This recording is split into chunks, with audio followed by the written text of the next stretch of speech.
반갑습니다. 엑셀러 권현욱입니다. 드롭다운 박스가 두 개가 있습니다.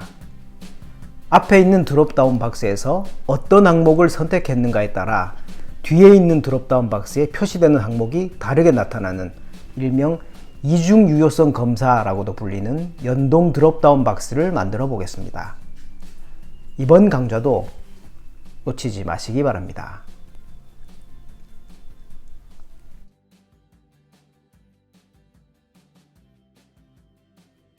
이번 시간에는 연동 드롭다운 박스를 만드는 방법에 대해 살펴보겠습니다.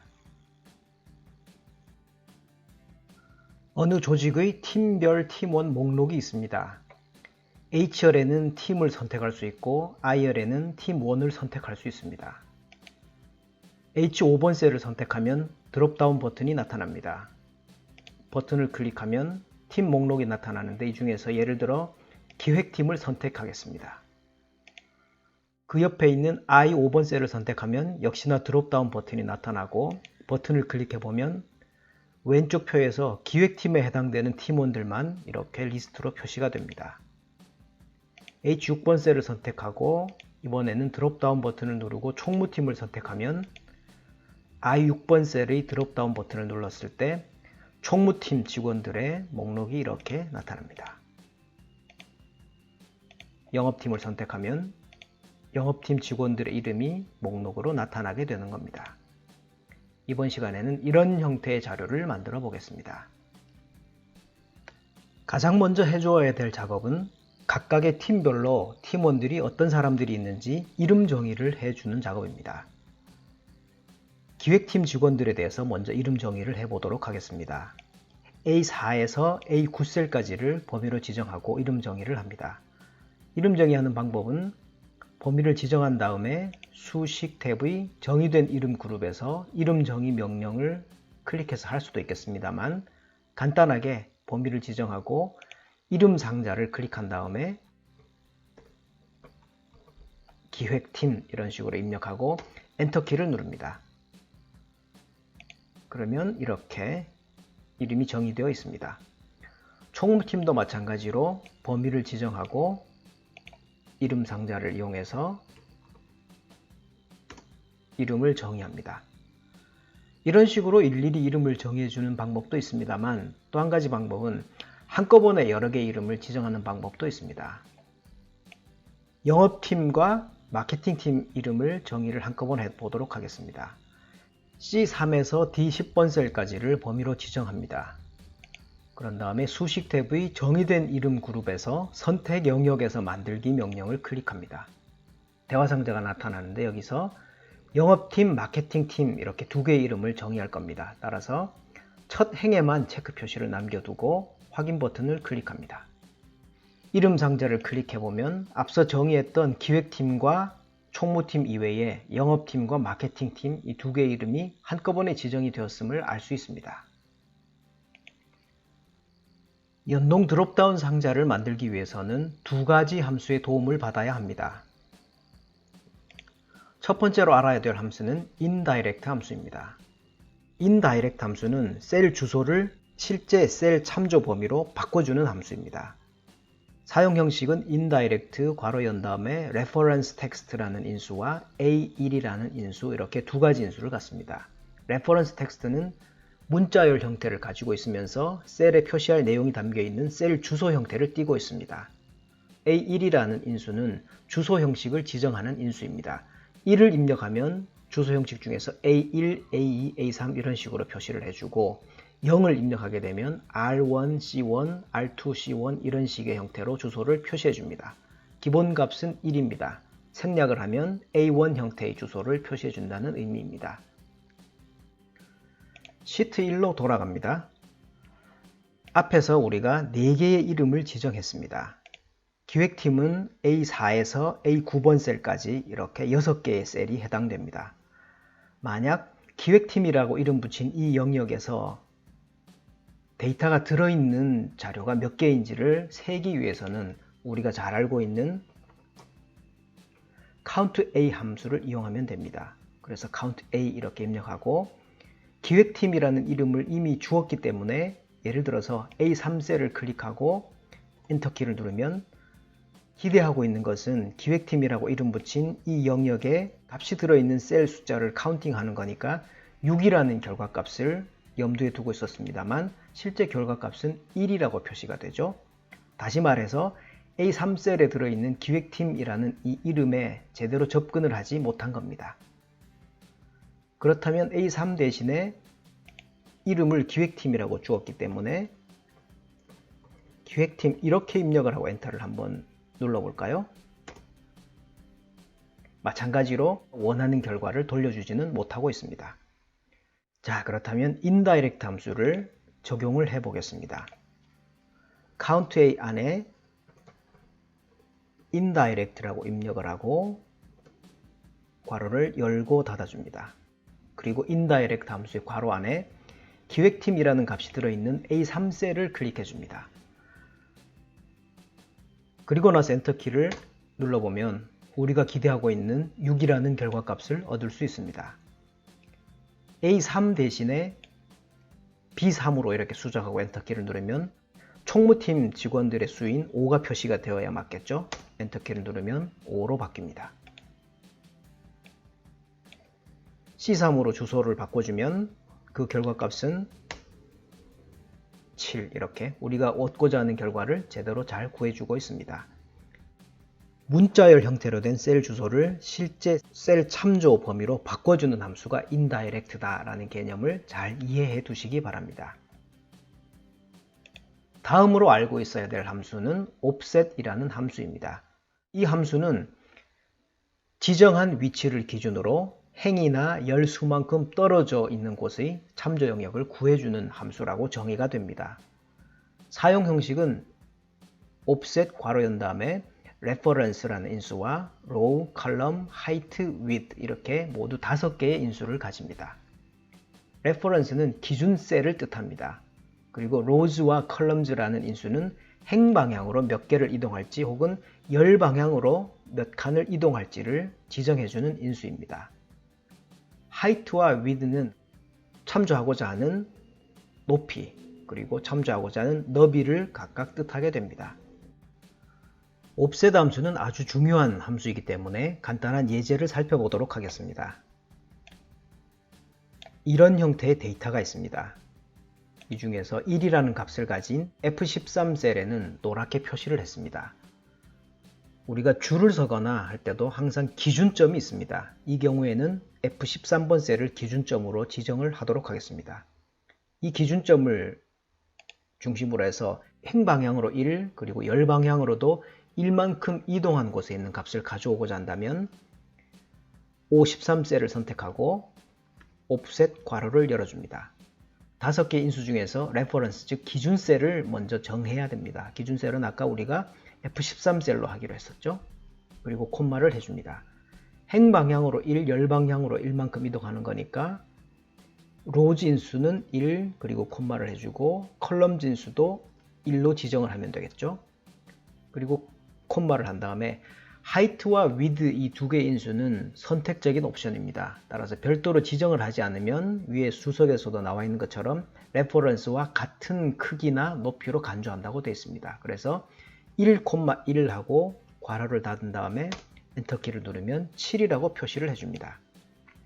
F13셀을 기준으로 해서 행 방향으로 1만큼 이동하니까 14번 행이 되겠죠. 열 방향으로도 1만큼 이동하니까 F열에서 G열이 됩니다. 그래서 행과 열이 만나는 G14번 셀에 있는 값을 가져오니까 결과값은 7로 표시를 해주고 있는 겁니다. 자, 무슨 말인지 이해가 되시나요? 예제를 하나 더 보도록 하겠습니다. 이번에는 기준 셀을 중심으로 해서 행방향으로 2, 열방향으로 3만큼 이동한 곳에 있는 정보를 가지고 오는 수식을 만들어 보겠습니다. 등호 표시를 하고 offset 괄호를 열어줍니다. 기준 셀은 마찬가지로 이번에도 F13 셀이 되겠습니다. 콤마를 하면 로즈 인수에 대해서 지정을 할 수 있습니다. 행방향으로 2니까 로즈 인수는 2를 입력하면 되겠습니다. 그리고 콤마를 하고 열방향으로는 3이니까 3을 입력해주면 되죠. 이 앞의 수식에서는 하이트와 위드 인수의 값을 각각 1, 1로 지정을 해주었었는데 지금은 기준 셀이 크기가 1이죠. 가로 세로가. 따라서 뒤에 있는 두 개의 인수는 별도로 지정을 하지 않고 바로 괄호를 닫고 엔터키를 눌러도 결과를 구해줍니다. 기준 셀을 중심으로 해서 행방향으로 이만큼 이동하니까 15번 셀이 되겠죠. 3개의 열만큼 이동을 하니까 GHI, I열이 되겠습니다. 그래서 행과 열이 만나는 I15셀의 값을 가지고 온 겁니다. 조금 응용을 해서 이번에는 행방향으로 2, 열방향으로 1만큼 이동한 위치에서 두 개의 행을 가지고 오고자 한다면 어떻게 하면 될까요? 하나의 셀을 선택한 상태에서 옵셋 한 다음에 F13 셀을 지정을 하고 콤마를 합니다. 행방향으로 2, 열방향으로 1만큼 이동을 하고 두 개의 행을 가지고 오는 거니까 하이트 인수를 2로 지정을 하면 되겠죠. 그리고 괄호를 닫고 엔터키를 누릅니다. 지금 제 PC에 설치된 엑셀 버전은 마이크로소프트 365 최신 버전입니다. 따라서 하나의 행을 선택하고 이런 수식을 작성했을 때도 제대로 값이 구해졌습니다만 그 이전 버전을 사용하시는 경우라면 아마 이렇게 두 개의 값이 나오는 게 아니라 10이라는 단일값만 표시가 될 겁니다. 마이크로소프트 365 최근 버전이 아닌 그 밖의 버전을 사용하신다면 행을 두 개 가지고 와야 되기 때문에 범위를 두 개 행을 지정을 해 줍니다. 그런 다음에 등호 표시를 하고 옵셋 괄호를 엽니다. 기준 셀을 정해주고 콤마를 한 다음에 행방향으로 2, 열방향으로 1만큼 이동하죠. 그리고 두 개 행을 가지고 와야 되니까 2라고 입력을 하고 괄호를 닫습니다. 이 수식은 일반 수식이 아니라 배열 수식의 형태로 입력을 해야 됩니다. 따라서 그냥 엔터를 누르면 안 되고 컨트롤 쉬프트 엔터 키를 같이 눌러주면 두 개의 행값을 한꺼번에 가지고 올 수 있습니다. 다만 sum이나 average, count 같은 이런 함수들과 조합을 할 경우에는 하나의 셀만 선택하고도 원하는 결과를 얻을 수 있습니다. 좀 전의 수식을 복사해서 재활용하도록 하죠.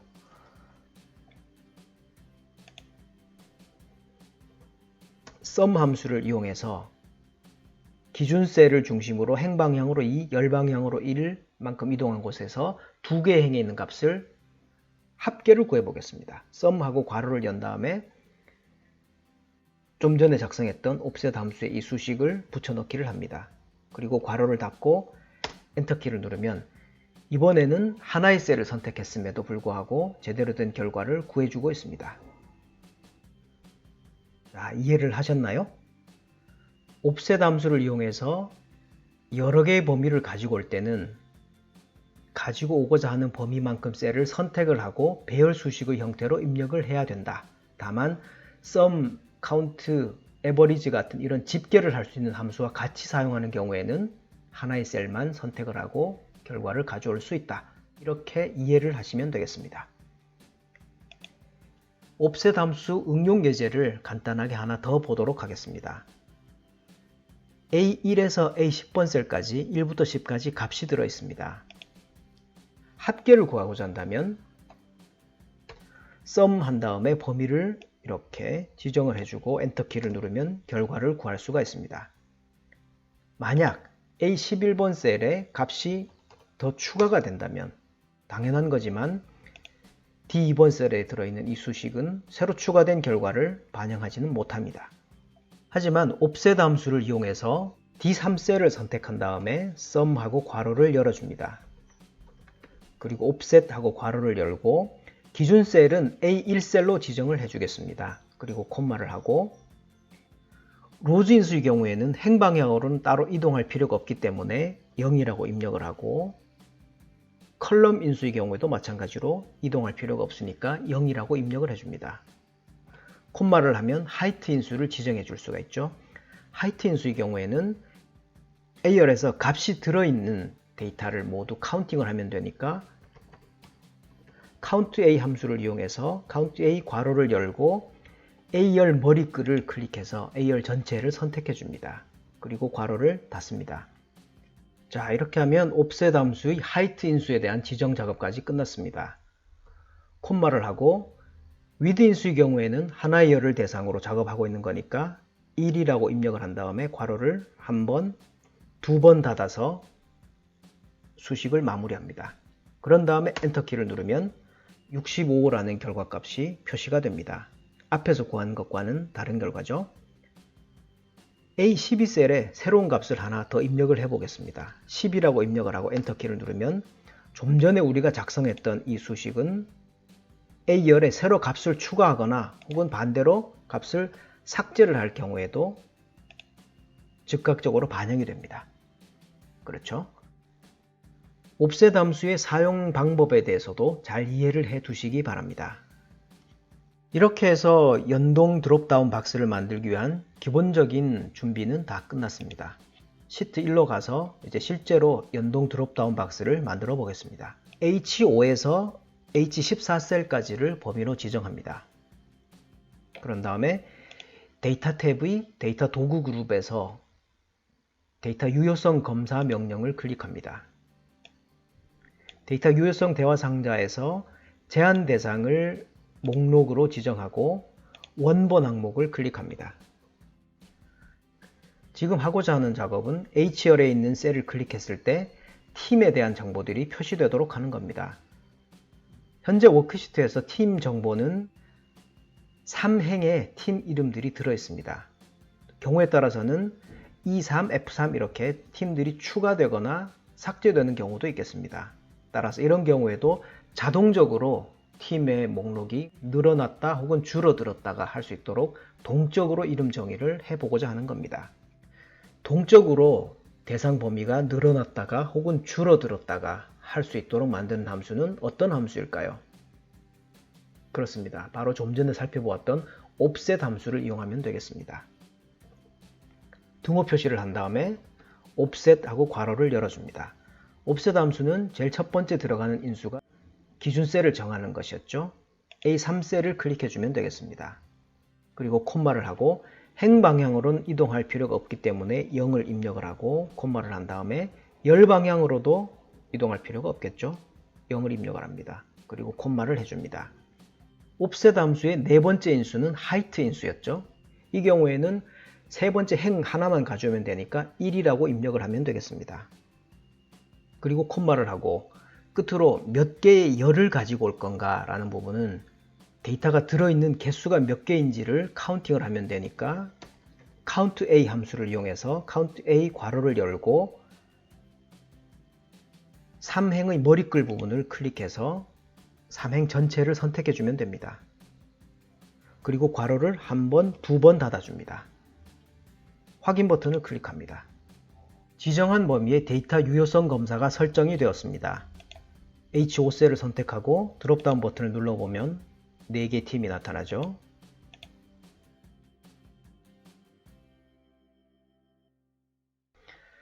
이번에는 팀원 정보가 들어가게 될 I5에서 I14셀까지를 범위로 지정합니다.